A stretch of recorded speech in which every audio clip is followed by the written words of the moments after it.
Welcome to our channel. Today we how to disable auto beat detection in Vegas Pro, beginner guide step by step clearly. Open Vegas Pro and load your project. Locate the track you want to work with in the timeline. Right-click on the audio track label. Select Properties from the context menu. In the Track Properties window, look for the Audio section. Find the option labeled Auto Beat Detection. Deselect or uncheck the Auto Beat Detection option. Click OK to close the Track Properties window. Play your track to ensure that Auto Beat Detection is disabled.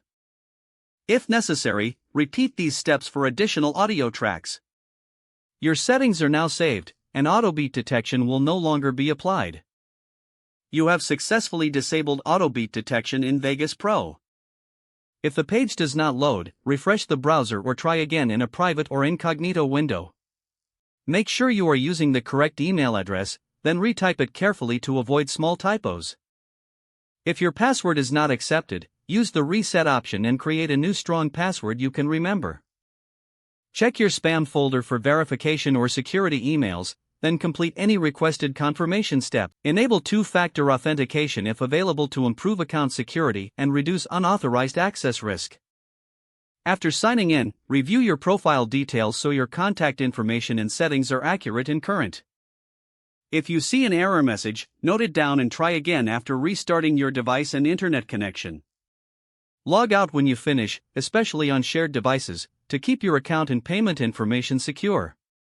If the page does not load, refresh the browser or try again in a private or incognito window. Make sure you are using the correct email address, then retype it carefully to avoid small typos. If your password is not accepted, use the reset option and create a new strong password you can remember. Check your spam folder for verification or security emails, then complete any requested confirmation. Enable two-factor authentication if available to improve account security and reduce unauthorized access risk.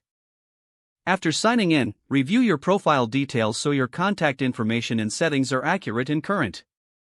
If you see an error message, note it down and try again after restarting your device and internet connection. Log out when you finish, especially on shared devices, to keep your account and payment information secure. If the page does not load, refresh the browser or try again in a private or incognito window. Don't forget to like this video and subscribe to our channel for more step-by-step tech guides.